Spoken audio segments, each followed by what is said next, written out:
오늘 선포될 하나님의 말씀은 빌립보서 1장 3절에서 11절 말씀입니다. 제가 읽을 때 잘 들으시고 또 눈을 따라서 말씀을 보시면 좋겠습니다. 내가 너희를 생각할 때마다 나의 하나님께 감사하며 간구할 때마다 너희 무리를 위하여 기쁨으로 항상 간구함은 너희가 첫날부터 이제까지 복음을 위한 일에 참여하고 있기 때문이라. 너희 안에서 착한 일을 시작하신 이가 그리스도 예수의 날까지 이루실 줄을 우리는 확신하노라. 내가 너희 무리를 위하여 이와 같이 생각하는 것이 마땅하니 이는 너희가 내 마음에 있음이며 나의 매임과 복음을 변명함과 확정함이 너희가 다 나와 함께 은혜에 참여한 자가 됨이라. 내가 예수 그리스도의 심장으로 너의 무리를 얼마나 사모하는지 하나님이 내 증인이시니라. 내가 기도하노라. 너의 사랑을 지식과 모든 총명으로 점점 더 풍성하게 하사 너희로 지극히 선한 것을 분별하며 또 진실하여 허물 없이 그리스도의 날까지 이루고 예수 그리스도로 말미암아 의의 열매가 가득하여 하나님의 영광과 찬송이 되기를 원하노라. 아멘. 오늘 우리가 사는 이 사회는 좀 각박하다고 할 수가 있을 것입니다. 사람들이 마음을 열고 대화하고 또 교제 나누면 참 좋겠지만 생각이 다르면 서로를 대적하는 시대 속에 우리는 살아가고 있습니다. 어떤 대의나 분명한 명분이 없이 자신에게 돌아올 손익만을 계산하는 이해관계 속에 살아가는 사람들도 적잖이 있다는 것을 우리는 너무나 잘 압니다. 사람들은 자신에게 유익이 된다고 생각하면 가까이 하다가 자신에게 유익이 되지 않는다면 돌아서는 사람들도 우리는 삶의 현장에서 경험하게 됩니다. 그래서 달면 삼키고 쓰면 버린다는 단어가 어쩌면 우리들에게 깊은 교훈으로 다가오기도 합니다. 이같이 복잡하고 그리고 삭막해져가는 이 사회 속에 살아가는 우리들에게 이 빌립보서를 통해서 우리에게 주시는 그 은혜는 우리의 마음을 아주 따뜻하게 해줍니다. 왜냐하면 바울과 빌립보 교회의 관계는 아주 가까운 관계였고 아름다운 교제가 있었기 때문에 그렇습니다. 그래서 빌립보 교회는 사도 바울을 아주 귀하게 여겼고 사도 바울은 이 빌립보 교회를 향하여 끊임없이 기도하며 관심을 가졌기 때문에 그렇습니다. 이 빌립보 교회는 섬김이 생활화된 교회였고 신앙의 아름다운 모범을 보인 교회였기도 합니다. 성령의 인도하심을 따라서 마게도냐 첫석인 빌립보에 갔을 때에 사도 바울은 성령의 인도하심의 역사가 얼마나 큰 것인가를 경험했을 것입니다. 안식일 날 기도처를 찾다가 강가에 나가서 모여있는 여인들에게 복음을 증거했는데 주의 영이 함께 하셔서 루디아의 마음을 열으셔서 복음을 받아들이게 하셨습니다. 이 자색옷감 장사였던 이 루디아는 복음을 받아들이고 온 가족이 구원받는 큰 역사가 일어나게 되죠. 여기서 아마 가정교회가 시작되지 않았을까 그렇게 볼 수 있을 것입니다. 또한 기도하러 가다가 귀신 들린 여종을 하나 만났는데 따라다니면서 귀찮게 하니까 주 예수 그리스도 이름으로 명하게 될 때 귀신이 떠나가게 되어졌습니다. 더 이상 점을 칠 수가 없게 되어졌죠. 그런데 여종의 주인이 수익이 끊어지게 되니까 그들을 고소함으로 인해서 바울이 매를 맞고 발에는 착고를 채고 감옥 속에 갇히게 되죠. 그러나 바울과 실라가 감옥 속에 갇혀 있음에도 불구하고 하나님을 향하여 찬미하고 기도했습니다. 지진이 일어나게 되고 옥문이 열려지게 되고 착고가 풀어지게 되고, 이 놀라운 사건 앞에 놀란 이 간수장이 우리가 어떻게 하면 구원받을 수 있겠습니까? 주 예수를 믿어라. 그래서 그 간수가 구원받는 놀라운 기적적인 사건이 이 빌립보에서 많이 일어나게 되죠. 아마 그들이 빌립보 교회의 초대 멤버들이지 않았을까, 그렇게 볼 수 있습니다. 사실 우리가 살아가는 동안에 잊지 못할 사건이 하나 있습니다. 그게 뭔가 하면요, 내게 복음을 전해준 사람, 내게 복음을 전해줘서 예수 그리스도가 우리의 구원의 주님이시고 하나님의 아들이시며 그분을 믿어야만 영원한 생명을 얻게 된다는 그 복음을 내가 받아들이게 되어졌을 때, 복음을 내게 전해준 사람을 평생 동안 잊지 못합니다. 저도 그렇습니다. 저도 어떤 목사님을 만나서 그분으로 인하여 안수도 받고 그분의 말씀을 들으면서 예수를 만나게 되어졌으므로 지금도 수십 년 전의 생각이 지금도 생생해요. 그분을 다시 만날 수 없고 다시 볼 수도 없었지만 그때의 그 감격과 은혜는 잊을 수가 없어요. 이 빌립보 교회도 마찬가지예요. 하나님의 말씀을 통해서 복음을 듣고 난 이 빌립보 교회에 세워진 성도들은요, 바울이 복음을 전해줌으로 구원을 받았으니까 잊지 못하는 거죠. 늘 그래서 바울은 이 빌립보 교회를 생각할 때마다 하나님 앞에 감사했어요. 이게 감사했다는 말의 의미는 한 번의 감사로 끝나는 것이 아니라 지속적으로 계속적으로 그 교회를 생각할 때마다 감사하고 또 감사하고 또 감사하고, 어제도 감사했고 오늘도 감사하고 내일 또 감사하는 그런 감사라는 거죠. 그러면서 그들을 위해 기도할 때마다 아주 기쁨이 넘쳐서 기도했다는 거죠. 기쁨이 넘쳐서 기도했다. 그러면 그 기쁨의 의미, 감사의 조건의 이유가 무엇인가는 5절에 이렇게 말씀해요. 너희가 첫날부터 이제까지 복음을 위한 일에 참여하고 있기 때문이다, 그렇게 말합니다. 참여하고 있기 때문이다. 이 참여라는 말의 의미는 코이노니아라고도 하는데, 이 말의 의미는 교제라는 의미이기도 하고 아주 깊은 유대감을 갖는 것을 얘기해 줍니다. 다시 말하면 이 빌립보 교회는 사도 바울과의 관계 속에서 깊은 유대감을 가지고 교제하고 있었다는 거죠. 목회자와 성도와의 관계라고도 할 수 있는 이 관계가 깊은 유대감으로 서로 교제하고 있었던 것은 얼마나 아름다운지 모릅니다. 복음이 무엇입니까? 복음은 아주 복된 소식이란 뜻이죠. 왜? 예수 그리스도에 대한 소식이기 때문에 그렇습니다. 그분이 하나님의 아들이시며 우리의 구원의 주가 되신다는 소식입니다. 복음은 절망적 삶에서 소망을 갖게 하고 사망과 저주에서 생명과 영생을 얻는 길이기도 하고, 사람과의 관계가 끊어지고 하나님과의 관계가 끊어진 이 관계를 회복시키는 것이 복음의 능력이기 때문에 그렇습니다. 그래서 오늘 이 본문 말씀에서 이 사도 바울은 빌립보 교회 성도들에게 편지를 보내면서 복음을 위해서 참여해 준 것을 너무 좋아하고 있고 기뻐하고 있다는 거죠.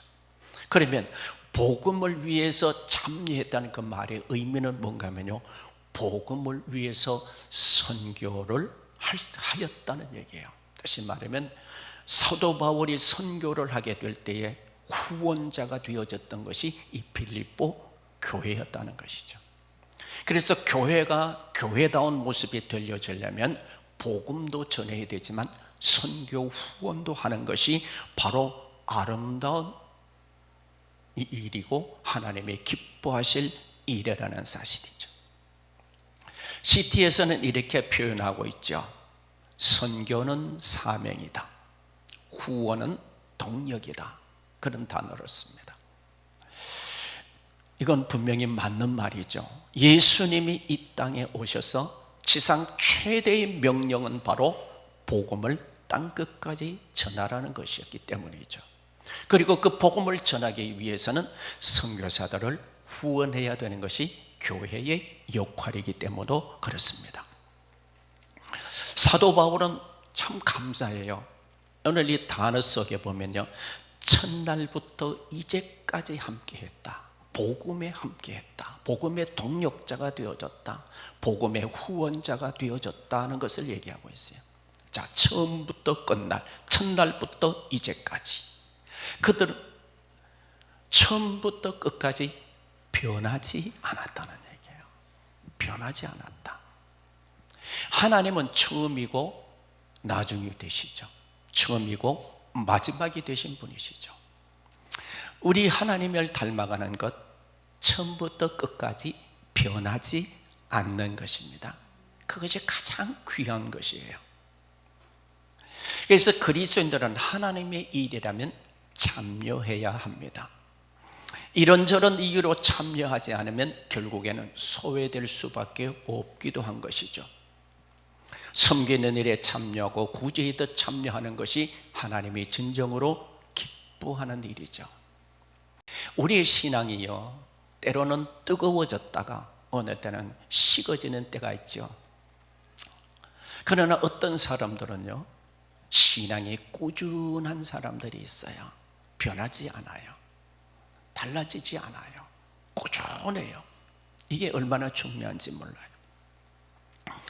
사도 바울은 이 빌립보 교회가 첫날부터 이제까지 변하지 않고 있기 때문에 늘 생각만 해도 감사한 거예요. 생각만 해도 기쁜 거예요. 오늘 우리도 이 땅에 살아가는 동안에 늘 생각나는 사람이 있습니까? 아마 그 사람은 변하지 않는 사람일 것입니다. 변하지 않는 사람은 하나님께 충성하는 사람이고 예수 그리스도께로부터 귀하게 쓰임받는 사람일 것입니다. 빌립보 교회는 복음을 위해서 참여한 거죠. 의도 주님을 위해서, 복음을 위해서 섬기는 삶이 되었으면 좋겠습니다. 또한 오늘 이 본문 말씀에 보면 선한 일을 하였다라고 말합니다. 그러나 이 선한 일은 바울 자신이 한 것도 아니고 빌립보 교회 자신이 한 것도 아니고 누군가의 주님이 우리와 함께 했기 때문에 선한 일을 할 수 있었다, 그런 뜻이에요. 우리는 이 땅에 살아가는 동안 무슨 선한 일을 하고 나면 뿌듯해, 마음이 뿌듯해서 야, 내가 좋은 일 했다, 내가 선한 일 했다, 내가 착한 일 했다, 그렇게 스스로 생각할 때 있어요.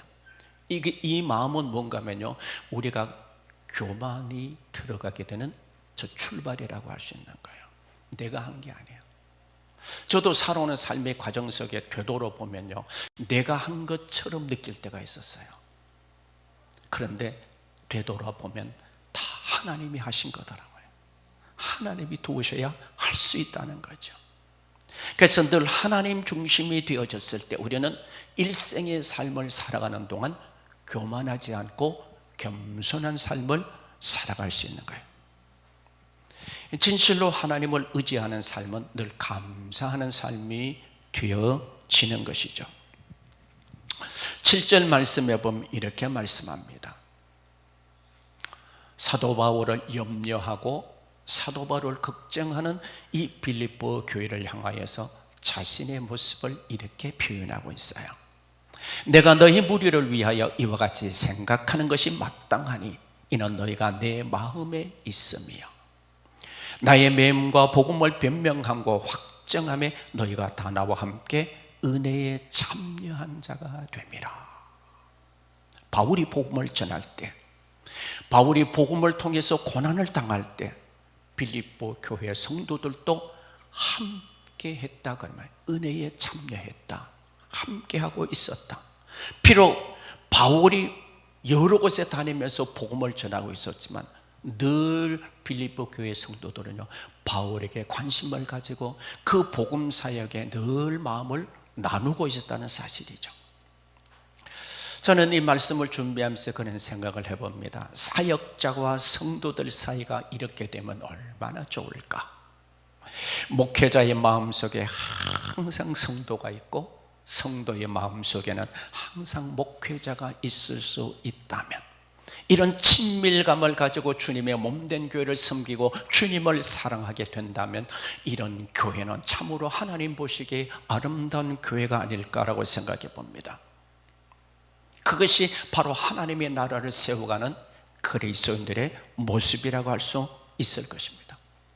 그래서 이 빌립보 교회는요, 언제나 바울과 같이 마음을 나눈 거예요. 은혜에 함께 동참한 자가 되어졌어요. 그런데 바울이 이렇게 말하면 나는 지금 매여 있다라고 말하죠. 내가 지금 매여 있다. 그러면서 이렇게 말합니다. 복음을 변명하기도 하고 확정하기도 했다라고 말합니다. 이 단어는 뭔가요? 법정 용어예요. 법정 용어인데 뭔가 하면 내가 복음을 변명했다는 그 말의 의미는 내가 복음을 올바르게 생각하고, 그리고 반대하고 비판하는 사람들에게 복음은 이런 것이 되었다 변호했다는 얘기죠. 마치 변호사처럼. 그리고 이 확정한다는 말은요, 내가 복음을 능동적으로 전하고 외치는 것이 복음은 정당한 것이다, 복음은 옳은 것이다, 복음은 잘못된 것이 아니다, 그렇게 말했다고 이 사도 바울은 이 빌립보 교회 성도들에게 자신의 마음을 전달하고 있어요. 참, 여기 이 말씀에 보면요, 이렇게 말하죠. 내 마음에 있으며. 여러분의 마음에는 뭐가 있나요? 여러분의 마음에 가장 크게 자리 잡고 있는 게 뭔가요? 사도 바울의 마음에는 빌립보 교회가 늘 마음에 있었어요. 그리고 자기 자신에 대해서는 전혀 얘기하지 않고 있는 그의 모습을 볼 수가 있습니다. 사도 바울이 이렇게 말해요. 내가 매여 있지만 이것이 은혜에 참여한 것이다 라고 말해요. 내가 매여 있지만 은혜에 참여한 것이다. 자, 복음을 전하는 것은 은혜라고 할 수 있어요. 복음을 전하는 것은 하나님이 가장 기뻐하는 일이라고 할 수 있어요. 그런데 그가 매이고 고난당하고 어려움을 겪고 시련을 당한 것도 뭐라고 말합니까? 은혜다, 은혜에 참여했다라고 고백하는, 이건 쉬운 일이 아니죠. 내가 예수 그리스도를 위해서 고난을 받는데, 내가 그리스도를 위해서 박해를 받는데 내가 그것이 은혜다라고 말하기에는 진짜 어려운 거거든요. 오늘 우리는 우리의 삶의 현장에서 조금만한 어려움과 시련이 찾아와도 우리는 가끔 하나님을 원망하고 불평할 때도 있잖아요. 그는 돌에 맞는 위험도 겪게 되고 감옥에 갇히기도 하고 동족들에게 위험을 당하지도 하고 파선을 당해서 죽음의 고비도 넘고 이러지만, 그러나 그 모든 고난이 은혜에 참여한 것이었다. 그것이 빌립보 교회 성도들도 똑같은 역할을 했다라고 그렇게 말하고 있는 거죠. 예수님도 이렇게 말씀하셨죠. 마태복음을 통해서 의를 위하여 핍박을 받는 자는 복이 있나니 천국이 그들의 것입니다. 의를 위해서 박해받는 것, 주를 위해서 박해받는 것, 천국이 그들의 것입니다. 아멘. 그래서 사도 바울과 빌립보 교회는요, 복음을 위한 공동 목표를 가지고 달려갔다는 거죠. 이게 교회가 교회되게 하는 아주 중요한 부분입니다. 목회자와 성도가 공동의 목표를 가지고 달려갈 수 있다는 것, 같이 기도할 수 있다는 것, 같이 마음을 나눌 수 있다는 것, 같이 섬길 수 있다는 것, 이게 굉장한 축복이죠. 그게 하나님의 역사와 기적이 일어나는 거죠. 그런데 이 빌립보 교회를 향하여 사도 바울이 3절에서 이렇게 너희를, 이런 단어를 쓰는 것은요, 빌립보 교회 모든 성도들, 거의 모든 성도들이 똑같은 마음을 가졌다는 거예요. 공동체가 하나 되어졌다는 의미인 거예요. 예수 그리스도께서 요한복음의 마지막 기도를 드리시게 될 때 이렇게 기도하죠. 아버지여, 아버지와 저가 한 마음이 된 것처럼 아버지여 저들도 하나가 되게 하여 주옵소서. 그게 예수님의 기도였어요. 마지막의 기도였어요. 아버지와 아들이 하나가 된 것처럼 저들도 하나가 되게 해 주십시오. 제자들이 하나 되게 해 주십시오. 그것이 예수님의 기도였어요. 그래서 주님이 원하신 것은 하나된 마음을 원하는 거죠. 가족이 하나 되고 교회 공동체가 하나 되어지고 사업장 속에서도 직원과 사장이 한 마음 되어지고 이런 모든 관계 속에서 하나 되어질 때 역사가 일어나는 것이고 그곳에 하나님의 은혜가 임하게 되는 것이죠. 그래서 공동체가 하나 된다고 하는 것보다 더 큰 축복은 없습니다. 왜냐하면 목회자 혼자 할 수 있는 것은 아무것도 없어요. 목회자가 뭘 할 수 있겠어요? 하나님의 말씀은 전할 수 있고 예배는 인도할 수 있지만 목회자가 교회 전체를 이끌어갈 수는 없는 거예요. 성도들의 도움과 그리고 헌신이 없다면 교회는 교회가 될 수 없는 것이죠. 그래서 모두가 한 마음이 되어졌을 때 역사가 일어나는 거예요. 그런데 이 빌립보 교회는요, 한 마음이 하나가 되어졌다는 거죠. 복음에 참여하는 일에 모두 다 한 마음이 되어졌다고 해서 얼마나 귀한지 모릅니다. 8절에서는 이렇게 말합니다. 오늘 본문의 제목인데 예수 그리스도의 심장으로 너의 무리를 얼마나 사모하는지 하나님이 내 증인이다. 이 말씀이 오늘 우리들의 가슴을 뜨겁게 했으면 참 좋겠어요. 바울이 빌립보 교회를 생각하는 것이 자기의 마음이 아니라는 거죠. 내가 빌립보 교회를 사랑한다 라고 하지 않고 예수 그리스도의 심장으로 너희를 사랑한다 그렇게 말해요. 심장. 이 심장이라는 단어는요 스플랑크논이라는 단어인데요, 심장, 내장, 마음, 사랑, 열정 이런 것을 의미합니다. 다시 말하면 사도 바울은 예수님의 마음으로 빌립보 교회를 사모했다는 거죠. 사랑했다는 것이죠. 세상에서는 이런 말은 내 마음에 너 있다, 그런 말 들어보셨죠? 내 마음에 너 있다. 그러나 사도 바울의 말은 내 마음에 너가 있다가 아니라 주님이 마음으로 내가 너를 사랑하고 있다 그렇게 말해요. 주님이 들어가지 않는 것, 그것은 육신적인 사랑이고 세상적인 사랑이죠. 그런데 사도 바울은 그리스도의 심장, 그리스도의 마음, 그리스도의 사랑, 그리스도의 열정, 그것을 가지고 내가 너의 무리를, 모든 성도들을 이렇게 사랑하고 있다 그렇게 말합니다. 어떤 사람은 이런 말을 했습니다. 신자의 맥박은 그리스도의 맥박과 함께 뛴다. 이 단어가요 가슴에 콱콱 부딪히는 거예요. 성도의 맥박. 여러분 손을 잡아보세요. 맥박이 뛰잖아요. 이 살아있다는 증거지요. 그래서 이 성도의 맥박은요 그리스도의 맥박과 함께 뛴다는 그 말의 의미는 뭡니까? 내 삶 전체가 그리스도와 함께하고 있다는 얘기죠.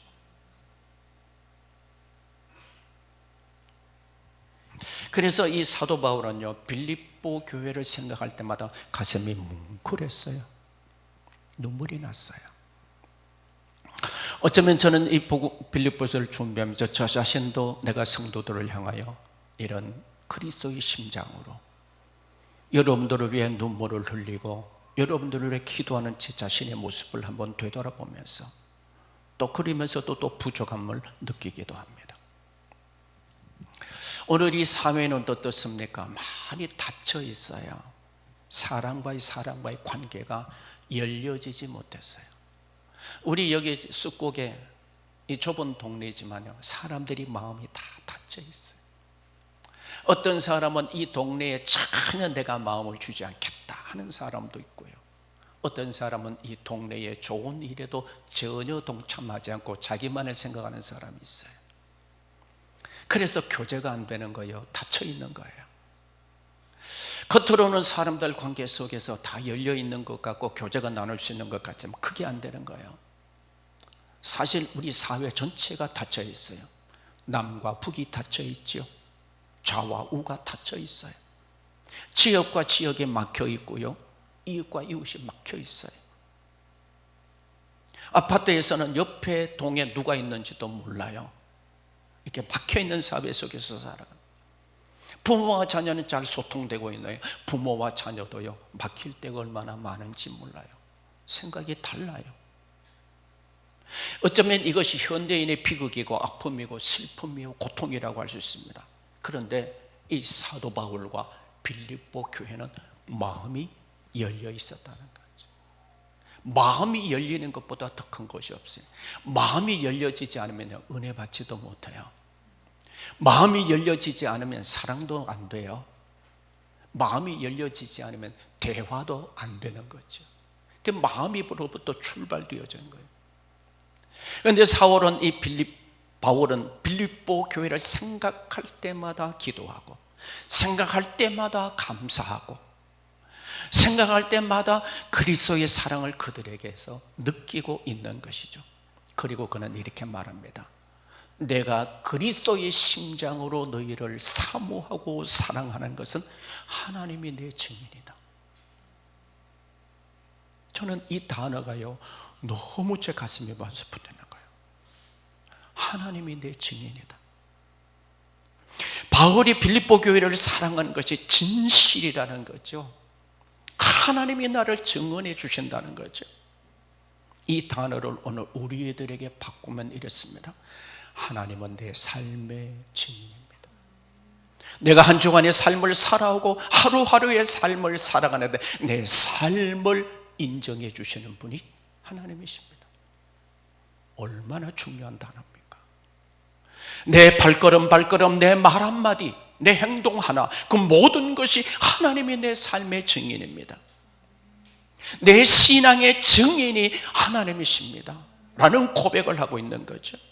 우리가 하나님 앞에 인정할 만한, 하나님이 인정할 만한 이런 믿음을 가지고 산다면 얼마나 좋을까를 생각해 보게 됩니다.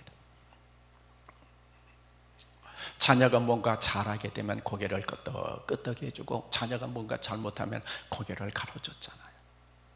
오늘 하나님의 표현으로 한다면 내가 하나님 앞에 바른 삶을 살아가게 될 때 하나님의 고개를 끄덕여 주시면서 그래, 너는 내 자녀다워 이렇게 말씀하실 것이고, 내가 하나님의 뜻을 거스리고 살아가게 할 때는 하나님이 그것은 아닌데 라고 할 수도 있는 거죠. 내가 하나님 앞에 인정받는 믿음인가? 바울이 이렇게 하나님 앞에 인정받는 믿음이 된 이유는 단 하나입니다. 그는요, 오직 예수 그리스도가 중심이 되어졌기 때문에 그렇습니다. 바울은 예수님을 만난 후에 예수님의 포로가 되어졌습니다. 그분이 왕이 되어졌고 그분이 주인 되어졌습니다. 그래서 오직 주인 대신 예수 그리스도만을 위해서 자신의 삶 전체를 드렸던 거죠. 이 사도 바울은요, 얼마나 하나님의 사랑이 자기에게 크게 부어졌는지 고린도후서 5장 14절에 이렇게 말합니다. 그리스도의 사랑이 우리를 강권하시는도다. 하나님의 사랑이 부어진 것, 그것 때문에 내가 주를 위해서 살 수밖에 없었다는 것, 그것이 사도 바울의 진정한 고백이었다는 거죠. 우리가 예수님으로부터 멀어지면 멀어질수록 우리의 삶에 균열이 생깁니다. 예수님으로부터 멀어지면 멀어질수록 내 신앙과 내 삶도 멀어지게 되는 거죠. 그러나 우리가 그리스도와 가까워지면 가까워질수록 주님과의 바른 관계가 될 뿐만 아니라 사람들의 관계도 회복되어지는 역사가 있게 되어집니다. 그래서 시편 73편에서는 하나님을 가까이 함이 내게 복이라. 주님을 가까이 하면 가까이 할수록 내가 복이 되는 거예요. 주님을 멀리하면 멀리할수록 내게 손해가 되는 거죠. 저는 우리 성도님들을 기도하면서 좀 더 하나님 앞에 가까이 갔으면, 좀 더 하나님 앞에 부르짖었으면, 좀 더 하나님 앞에 매어달렸으면 좋겠다는 기도할 때마다 그것을 느껴요. 얼마 전에 기도하는데 이런 마음이 드는 거예요. 지금 이대로의 신앙으로 살아가게 된다면 이대로만 주님밖에 복을 받지 못한다. 뭔가 신앙의 결단과 변화와 성장을 위해서 몸부림치게 될 때 발전하고 성장되어 간다는 단어가 자꾸 생각이 나는 거예요. 기도할 때마다. 이대로 살면 안 됩니다. 저는 여러분의 삶이 잘 되어지는 모습을 보기를 원하거든요. 내가 잘 되기를 바라는 것이 아니라 여러분이 진짜 잘 되어지는 모습, 그리스도 안에서 하나님이 주시는 풍요롭고 풍성한 은혜를 누리는 삶이 되어지기를 원합니다. 사도 바울은 이렇게 주님을 가까이 함으로 주님의 주시는 기쁨으로 충만했습니다. 그래서 기쁨으로 기도해요. 오늘 우리 하나님 앞에 기도하게 돼 어떤 기도를 드립니까? 주님 앞에 나의 필요만을 구하는 삶입니까? 아니면 주님으로 인하여 기뻐하며 하나님 앞에 기도합니까? 그는 옥중에 있으면서 메인 상태에 있음에도 그는 이렇게 말합니다. 내가 기뻐하고 기뻐하리라. 내가 기쁘다. 뭐 때문에요? 감옥에 갇혀서 메인 몸이 되어져서 착고가 지어졌어요. 자유롭지 못해요. 먹는 것도 부실할 것입니다. 모든 것이 자유롭지 못합니다. 그럼에도 불구하고 그는 기뻐할 수 있는 이유는 예수님 때문이라는 것이죠. 예수님 때문에. 그래서 주님으로 기뻐하고 주님으로 기뻐하는 가정, 주님으로 기뻐하는 교회 공동체가 되어진다면 그곳에 하나님의 역사가 일어나게 될 줄로 믿습니다. 9절에서 11절 내용은요, 사도 바울이 빌립보 교회를 위한 기도의 내용입니다. 그래서 9절에 이렇게 하면 내가 기도하노라. 빌립보 교회 성도들을 위해서 기도하는데 그 기도의 내용을 좀 살피면서 말씀을 마치려고 해요. 9절에 이렇게 말씀, 내가 기도하노라 너의 사랑을 지식과 모든 총명으로 점점 더 풍성하게 하사. 빌립보 교회 안의 성도들은요 이미 하나님의 사랑을 알고 있어요. 예수님의 사랑을 알고 있어요. 그럼에도 불구하고 사도 바울이 이 빌립보 교회를 위해서 기도하면서 너의 사랑이 더 풍성해지기를 원하노라. 올바른 지식 안에서 더 풍성해지기를 원하노라. 그러면서 이 빌립보 교회를 위해서 기도하는 거예요. 10절에서는 이렇게 기도합니다. 너희로 지극히 선한 것을 분별하며 또 진실하여 허물이 없이 그리스도의 날까지 이루고. 10절의 내용을 잘 보셔요. 선한 것을 분별하며, 이 단어의 뜻은요 선하고 악한 것을 분별하는 것을 얘기하는 게 아니에요. 여기에서 선한 것을 분별하는 것은 선한 것 중에서 가장 좋은 것, 그걸 위해서 살아가라는 거죠. 그래서 진실하고 허물이 없이 언제까지? 그리스도의 날까지. 예수님이 초림의 주로 오신 예수 그리스도가 다시 이 땅에 재림의 주님으로 오실 때까지 가장 선한 것을 위해서 진실하게 허물 없이, 다시 말하면 거룩하고 깨끗한 삶을 살아가기를 원하고 있는 거죠. 그래야 우리가 주님을 만날 때 우리가 주님 앞에 부끄럽지 않겠어요?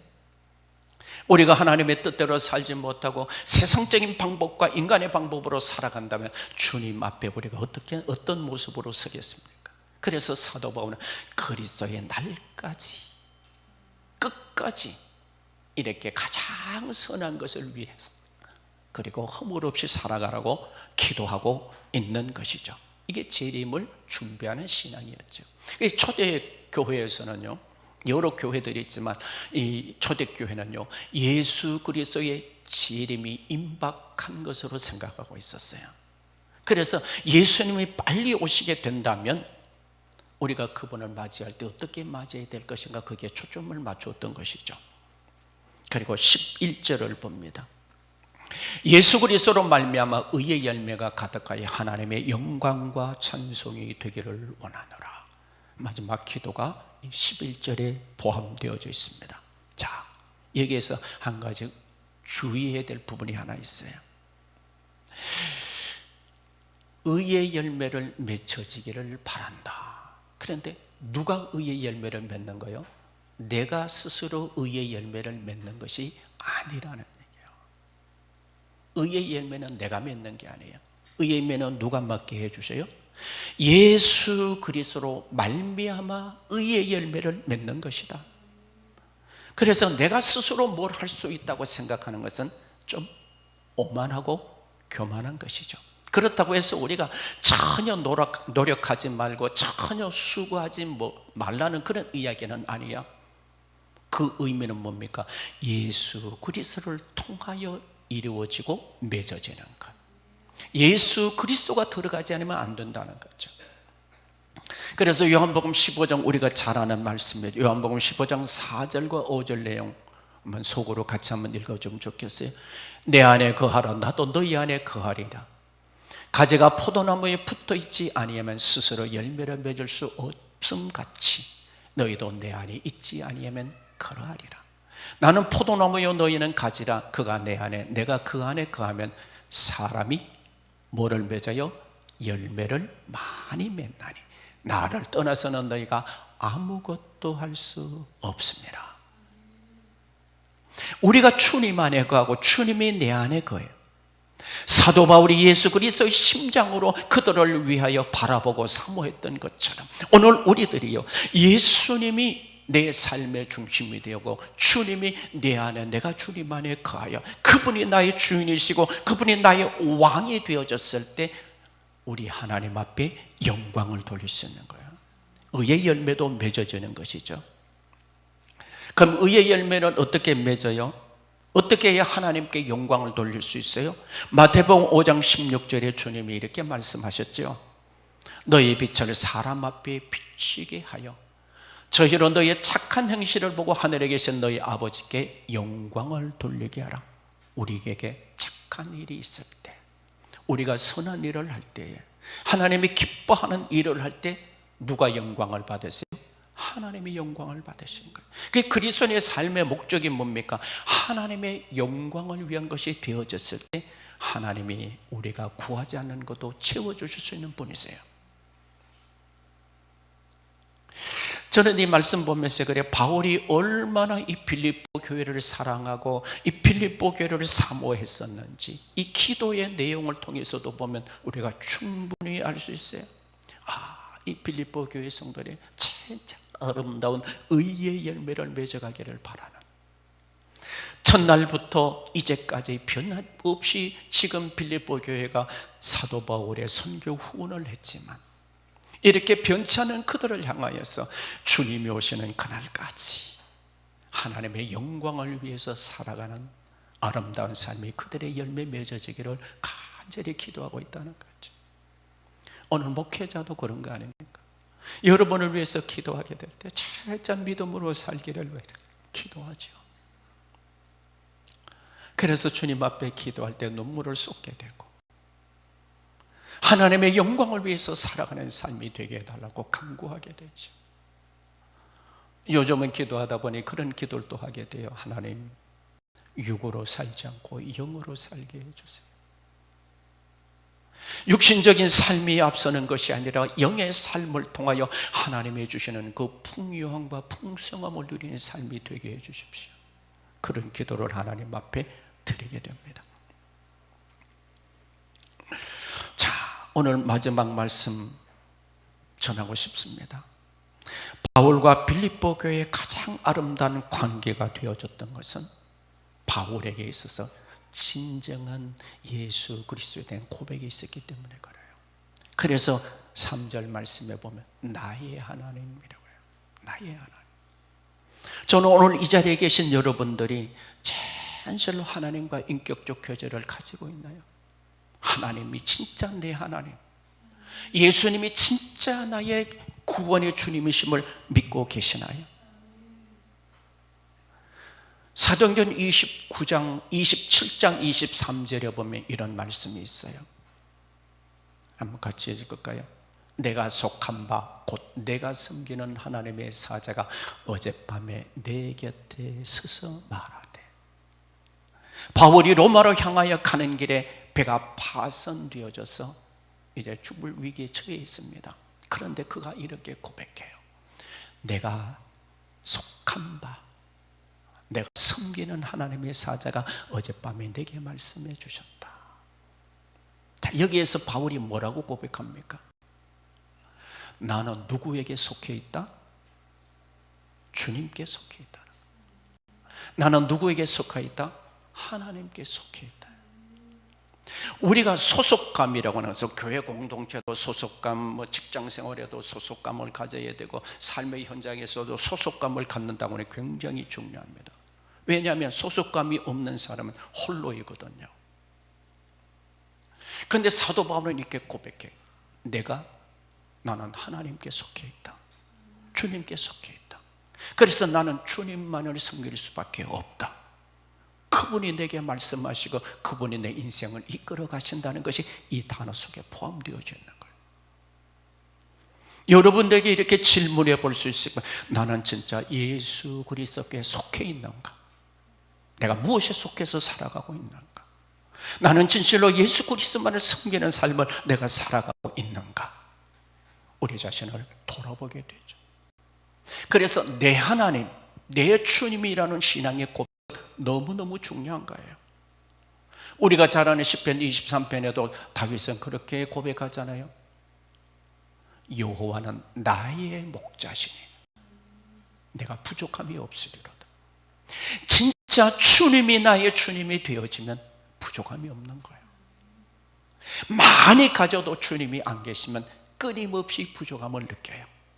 그래서 성경은 이렇게 말씀합니다. 음부가 채워져도 채울 수 없는 것처럼 이 세상 것은 채울 수가 없다고 말씀해요. 그런데 예수 그리스도가 나의 안에 계시면 내가 부족함이 없는 거예요. 그분이 채워주심을 믿는 거죠. 저는 이 마지막의 말씀을 통해서 여러분의 신앙이 예수 그리스도 중심이 되었으면 좋겠어요. 나는 예수님께 속해 있다. 나는 예수님만 섬길 거야. 주님만이 나의 왕이시고 나의 주인이시고, 그래서 내가 주님만을 위해서 살아가게 될 때 주님은 내 인생의 길을 이끌어 가시고 나를 인도하셔서 가장 아름다운 곳으로 인도해가는, 주님 오실 때까지 내 인생 마치는 그날까지 주님이 함께 해 주실 줄로 믿는 믿음, 이 안에서 살아가는 우리 모두가 되어지기를 주님 이름으로 축복합니다. 우리 다 함께 한번 기도하십시다. 나는 첫날부터 이제까지 내 신앙은 변함이 없는가 한번 돌아보십시다. 빌립보 교회 성도들은 첫날부터 지금까지 바울의 감옥에 갇히기까지 선교 후원하며 그들은 변하지 않았어요. 내 신앙이 하나님 앞에 살아가는 동안 결코 내 믿음 변하지 않게 하시고 변질되지 않게 하시고 진짜 거룩하게 주님과 함께 살아가는 삶이 되도록 기도하고, 우리의 마음이 진정 예수의 심장을 가지고 사랑하고 섬기며 사는 삶이 되게 해주시고, 그래서 우리의 모든 삶이 하나님의 영광이 되게 해달라고 우리 다 같이 한번